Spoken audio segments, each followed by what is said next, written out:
Hey, you guys. I am back with another video and I'm still continuing my series on the blogging series 101. Lost my train of thought just that quick. So if you are interested in learning how to start a blog and make money from blogging, then you're going to really love this video. Make sure you check out the 3 previous videos that I've done in this series. I'll have the link below in the description of the playlist. So if you are ready to make some money from home with blogging and all of that, then this series is just for you. So I've been talking a lot about how to start your blog. I gave you step-by-step on that. I also talked about how to make money with your blog. I also talked about the beginner tips and tricks that I learned as a new blogger. And then today I'm going to talk about 10 plus more mistakes to avoid when starting your blog. So if that is something that interests you, grab your favorite glass of wine and a notebook and let's jump right into it. So before we even get started, make sure you give me a thumbs up if you like this content. Make sure you subscribe if you have not already subscribed to this channel. It does help my algorithm, you guys. We are almost at 800 subscribers. Yay! So make sure if you have not already subscribed, make sure you go ahead and subscribe. So let's jump right into it. You guys know I always have my notes here because I don't want to be rambling all over the place. So the first thing to avoid when starting as a new blogger is you want to start off by knowing exactly who you're targeting. And I know that's easier said than done, but what you want to understand is everybody is not going to be your readers. So if anything possible, try not to target everybody. Pick a specific niche of who you're going to dominate and who you're going to share valuable content. Because I'm telling you guys, when I first began, I was all over the place. It took me a while to really get crystal clear on who I was actually targeting. And it's going to take some time with you too, but at least have some idea of the audience you want to speak to. And then make sure it's something that you're knowledgeable about so that you can continue to give valuable content. So that's number 1. Number 2 is don't worry so much about posting. Just keep posting just so you can post and say you did a post. Make sure you are posting quality over quantity. I don't care if you have 10 blog posts on your site. Make sure they are relevant and full of content and valuable for your readers because they can sift out some mess from a mile away. People think just because you're online and you're posting, people can't sift out the fake and phoniness. Oh, yes, they can. And you got to realize at the end of the day, you want to make sure you are not doing these mistakes. So make sure you realize that it's quality over quantity. That's number 2. And then number 3 is be consistent. I don't care if you blog once a week. Blog the same day, the same time, every day. So when your readers come back to your site, they can see this person is really serious about blogging. This person is really showing up, giving me valuable content. Because at the end of the day, you don't want people coming to your site and you blog today and then they don't see you again for another whole week or 2 or 3 weeks. So that's the quickest way for you to lose your readers. Then the next thing is you want to do is don't worry about so much talking about yourself because people don't know you.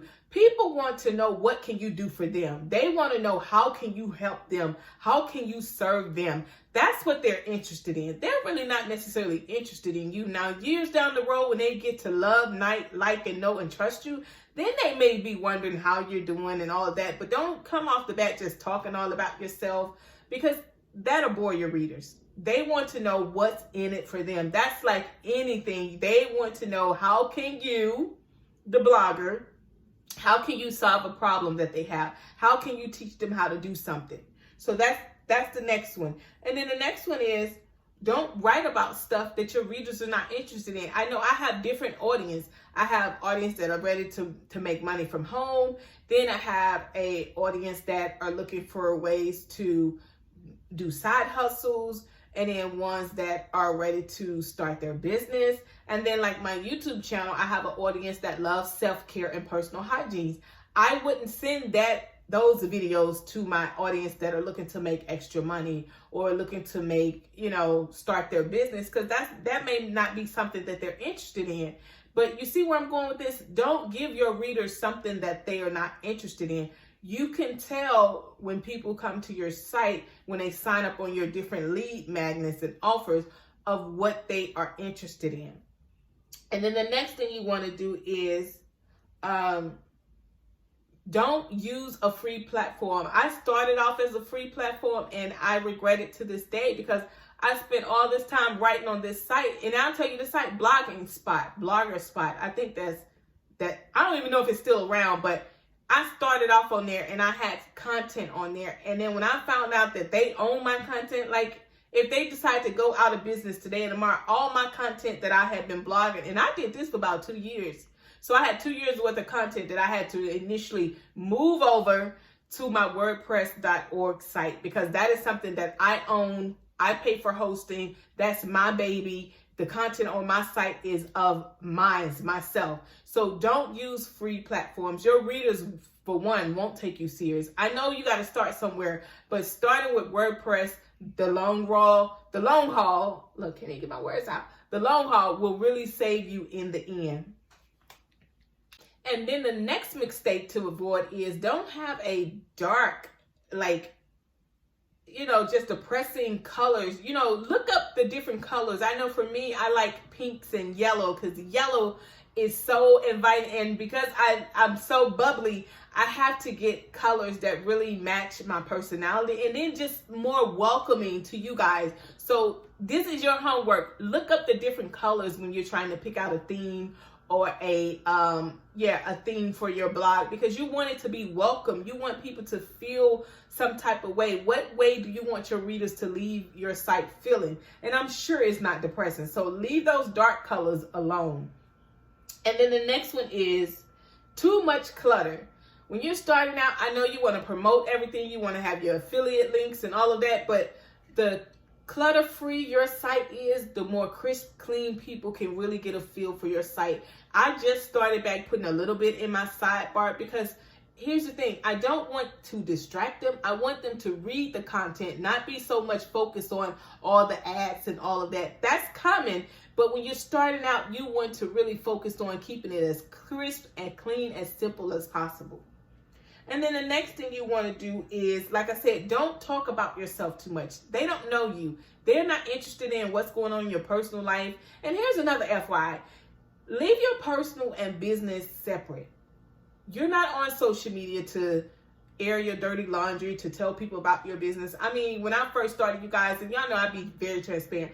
I was too transparent. I opened up about too much stuff. And some of it to this day, it's still out there, but I don't worry about all of that. But my advice to you is keep some things to yourself. You don't have to share every little detail or aspect of your life. So keep things about yourself to yourself. Now, if you're a mom blogger and you want to share some pictures of you and your family, that's fine. But again, share at your discretion. You don't have to share every little thing about you and your family. And then the next thing you want to do is thinking that you can just blog and don't use any kind of images or anything. See, people attention span of guys, I'm telling you, it's very short. And so if you can break up your content and put like images or bold print, to let your readers know you're going into the next step or anything. And you can check out the Mommy Maven blog to see exactly what I'm talking about. I have different pictures in my post. I have bold font, and then I have bullet points to let you know that I'm talking about a different step. You want to take your reader on a journey to tell a story. Don't just write words and that it. You need pictures in your blog post, because what if people want to share them? They need some type of image to go with the post. You see what I'm saying? And then the next thing is, I thought that when I first started blogging that, I was just going to blog and the people would show up. That's not true. You got to work hard at this thing called blogging. You got to be able to get people on your site. That means you got to promote your blog post on your social media sites. You got to tell people about them. You got to do your work. It's good to have SEO, but if you're not helping Google to promote your blog post and all that, nobody is going to see your stuff. So you want to make sure you're doing everything you can to bring traffic to your site. Promote your stuff. This is your baby. So you want people to know about your stuff. You got to show people that you love your stuff. You should be your biggest fan. This is your blog. This is your business. You got to let people know that it's something worth coming for. So you got to do your due diligence to share it. And then my last and final tip is not checking your Google Analytics. Your Google Analytics will tell you what's your most popular blog post, where's your most popular traffic coming from. You need to know all of this so you can put it in full speed ahead to go forward and share those most popular blog posts. And your most popular blog posts are where you need to be focusing your attention on your Google AdSense, your affiliate links, and all of that. But make sure it's all pertaining to that blog post. But if that is your highest traffic blog post, you need to be sharing it all the time. Get creative in ways that you can share this on your social media sites. Talk about it in your podcast. Talk about it on your YouTube channel. You need to be drawing as much traffic to this particular post as possible, because right now it's driving the most traffic to your site. So I hope that this blog post, this video helps you. I hope that something I said throughout this blogging series, if you have not checked out the entire blogging series, I will leave a link below in the description box. Also, you can check out this free blogging course on my site, and amongst that, some other tools that I'll be sharing in the description box. So God bless. I hope that you like this video. Make sure you give me a thumbs up. Make sure you hit that subscribe button. I love you guys. Remember, you are absolutely enough, and everything that you need is already on the inside of you. God bless, and I will see you in the next video.